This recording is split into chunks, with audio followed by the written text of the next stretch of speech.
We are a managed IT consulting, compliance, and cybersecurity company. So, what is that in a nutshell? We help medium and small businesses make sure that they meet the compliance that they're required from a technology standpoint, and we also can support their day-to-day needs from our service desk or our managed IT services platform. So, not only do we do the IT for you, we can do the cybersecurity and we can do the compliance for those medium and All small right. businesses.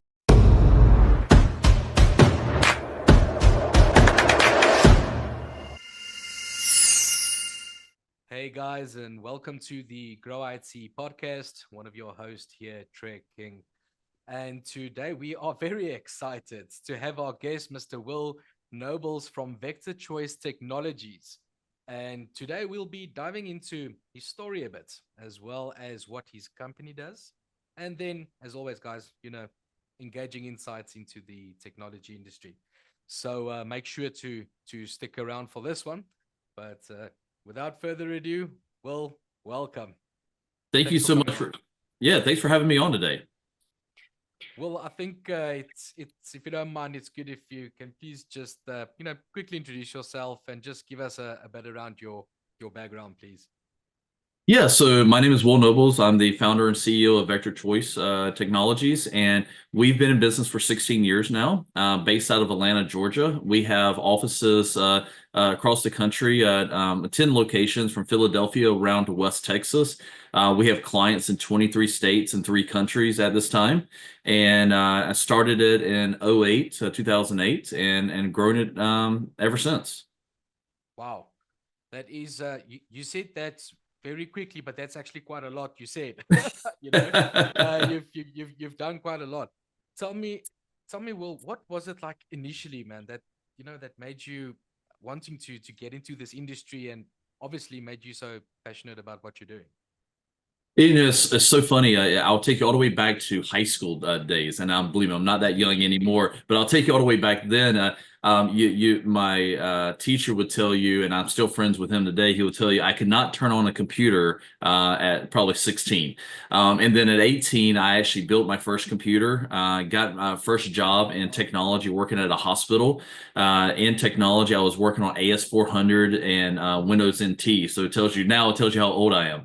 And and so but before I went from high school, I didn't go straight to college. I was rebellious and actually worked in an above ground mine running heavy equipment. So I was running a 100-ton bulldozer, and I decided I was like, you know what, this is fun at 18, but I'm going to go get an education. So I ended up getting two degrees in engineering, both in computer engineering, and took it from there. I moved from North Carolina, where I was running heavy equipment. Moved from North Carolina. I grew up in the home of Pepsi, in Newburgh, North Carolina, the home of Pepsi, and I moved to Atlanta, which is the home of Coca-Cola. That's the only little story. If you guys remember anything about me, there's a little story there about me. But then, quickly moved into work in technology, doing a lot of consulting, and decided I was a vice president of technology at a mortgage company in '07, and when all the mortgages blew up. And I was determined at that point. I came from a entrepreneur background, and I said, you know what, I'm going to go start my own business. And so in '07, I started doing side consulting work. I incorporated in '08 and just took off from there. And it's been a journey.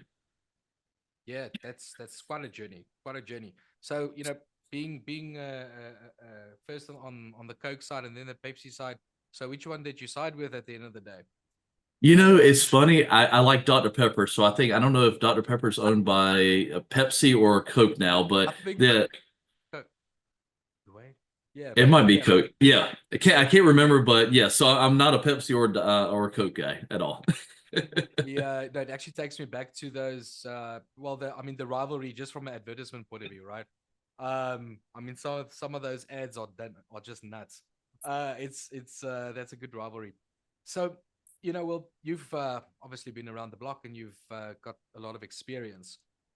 What is your current take, which you say, given your industry, on what's happening in the market at the moment? What ways are the winds blowing? What you've picked up. Yeah, I think the biggest thing, for companies to worry about is it's not IT as much anymore. So it's sort of technology and the industry that I'm in has evolved from being IT, then cybersecurity, and now compliance. And more compliance are being pushed down every year, every month, it seems like at a state level, at a federal level. Even just a couple of days ago, the federal government pushed down new changes for CMMC compliance for if you're doing work or in the supply chain for federal government. And HIPAA has done a proposal. It hasn't passed in law yet, but they came out with a new large document of changing where healthcare providers, no one's really listened to HIPAA, honestly. No one's gotten fines. It's not a HIPAA police out there, but they're changing it where it's more mandated by the federal government to really do the things you should. Yeah. Oh, right. Yeah, that's very interesting. Goodness. Yeah, Tell so me. it's going to be a lot of changes. FTC safeguards changed last year, and that affects anybody that is doing financial transactions. That could be banks, that could be car dealerships, that is CPA firms. So that's changed a lot.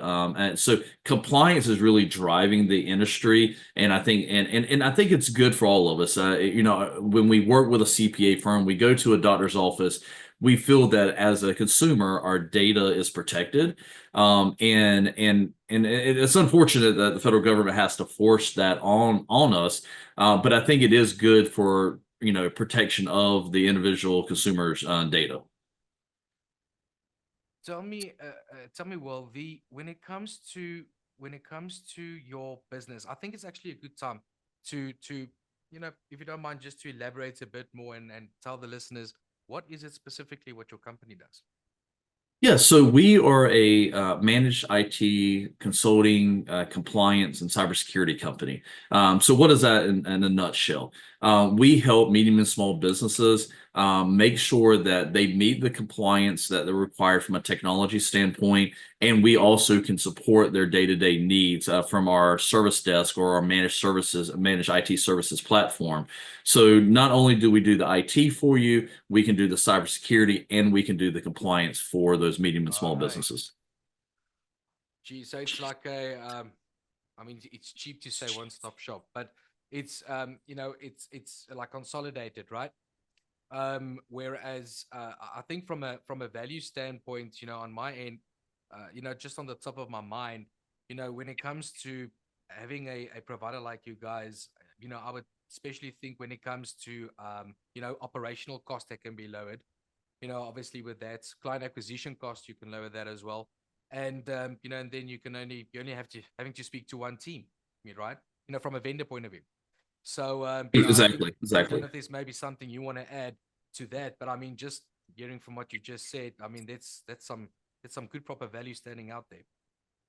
That's the biggest thing. Technology and we're not regulated like a lot of industries, and I really wish the technology industry would get more regulated, because a lot of people, a lot of small businesses have been burnt by technology or IT guys that have started a company, and we have a well-oiled machine.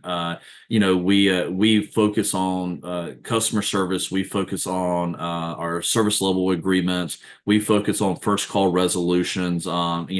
We answer the phones live. When you call our tech support line, you're getting a tech. You're not getting an admin. You're not getting a ticket taker. You're getting a tech on the phone. One of our guarantees is you never have to leave a voicemail on our support line. And if you do, we send you a $25 gift card for your inconvenience. And Wow. we get hundreds of calls a day. And I think I might get one voicemail a month that gets past my team. And it does happen. So we're not perfect. No company is. But, so we have guarantees like that. Switching over an IT company is very risky, and can be very concerning to people. Like, do you really know what you're doing? Can I trust you? Are you going to really be as good as you say you're going to be?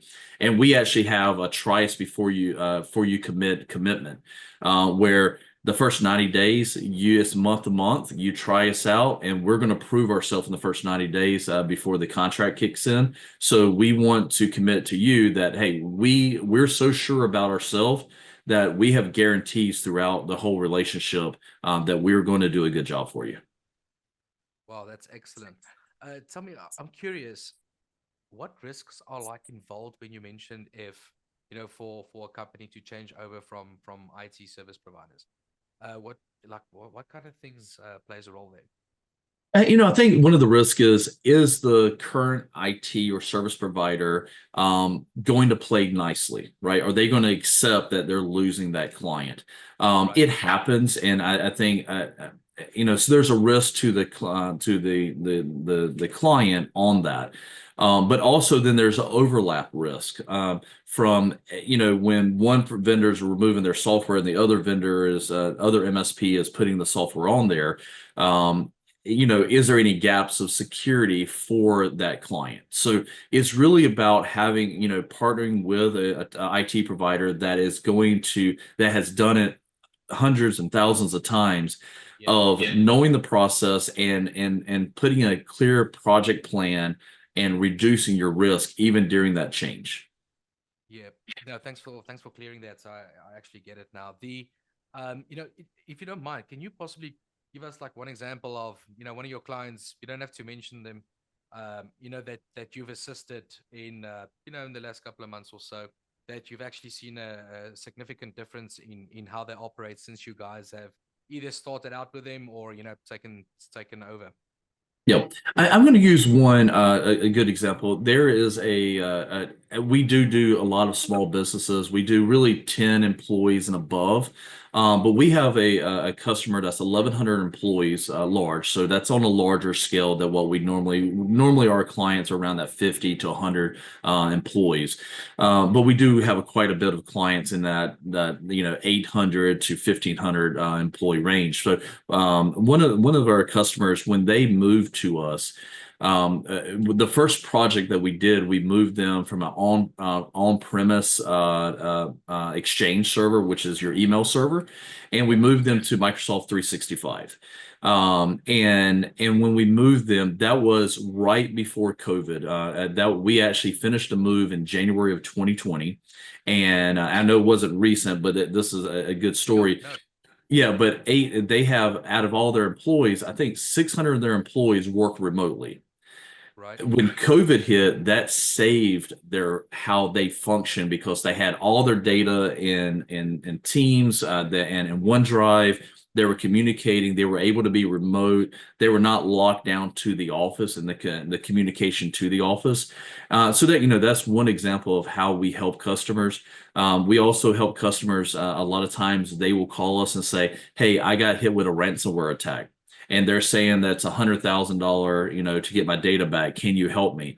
And we had a customer, a now customer called us and I said, so first thing I ask is, have you been doing backups?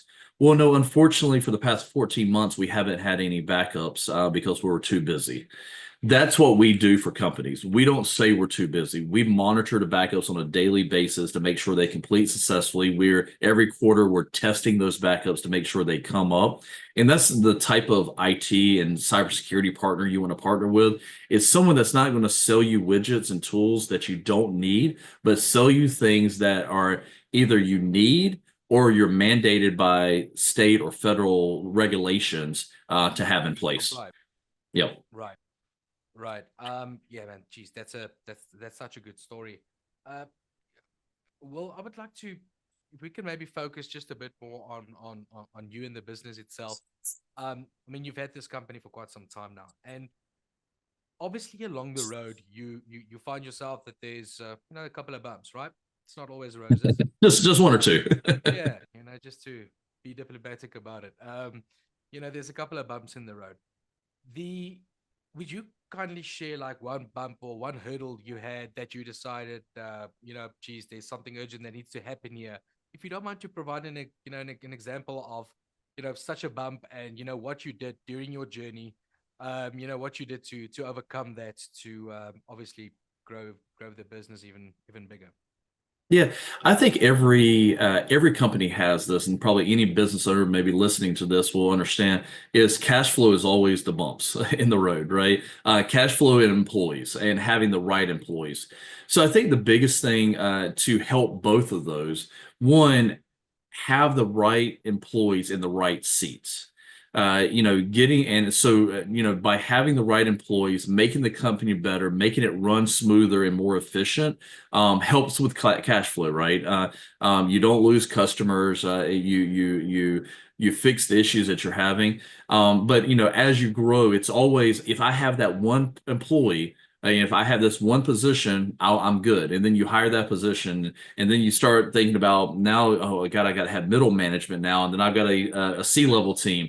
So I don't think you ever stop wishing you have that one employee or that one added position. But again, it all comes back to cash flow. But I think it's how you pivot and how you adjust with what you have at the time and grow that with the right team. with the right team. And then, we've got a lot of listeners that are either they might be stuck in a rut in their current position where they are at a company, and they, you know, possibly wanting to jump ship and go do something for themselves from an entrepreneurial spirit point of view. Or it might Sure. be that we have young people coming up in this industry, and they like really would like to listen and learn from people that's been that's been doing this for quite some time. Is there maybe advice you would give of what it takes, what mindset it takes to become a founder of a company like yourself? Um, everybody, if it was easy, everybody would do it, and everybody has a dream of working for themselves. It is not always all what it is cut out to be, but it's fun and very lucrative if you do it right. You're going to have to sacrifice. You're going to have to give up hobbies that you might be doing, especially at first when you're trying to get it going. You're going to be working from 40 hours, maybe 50 hours a week for a company. Now you're working 80 to 100 hours a week in the first couple of years of getting it going. And it takes a toll on you. And so you've got to, if you're going to do it, be all in. Know that you're going to have to give up things and that you like doing, sacrifice things. You might not be able to spend money over here at Starbucks or or go to nice fancy restaurants or vacations for a while because it's all about what you're putting into the company. If you put your heart, mind, and soul into it, it is going to definitely be worth it. The outcome is very lucrative, very and very fun as well. I love a challenge. I love every time we grow and every office we open and taking that next step. But yeah, dedicate, be focused, and dedicate yourself on building the company that you want to build. Right. That's very much good advice. I think there's a lot of people that's making some notes right now. Well, I first off want to thank you for coming on and willing to share, share what you guys do and share your expertise as well and the good advice you're given with. I can fully understand why you and your business are so successful, having listened to those value points, as well as, I can see the way, things you mentioned, like how important your people are, and as well as, what it takes to get to that level. So, I commend you and I wish you all the best. May you just grow from strength to strength. Thank you so much for coming on. And just lastly, from my side, where can the listeners get hold of you guys if they want your service? Yeah, I appreciate you having me on today. My the website is vectorchoice.com, and you can email us at info@vectorchoice.com. Excellent. Well, thanks for hopping on. Appreciate it. I hope I can get you back again. All right, thank you. Take care.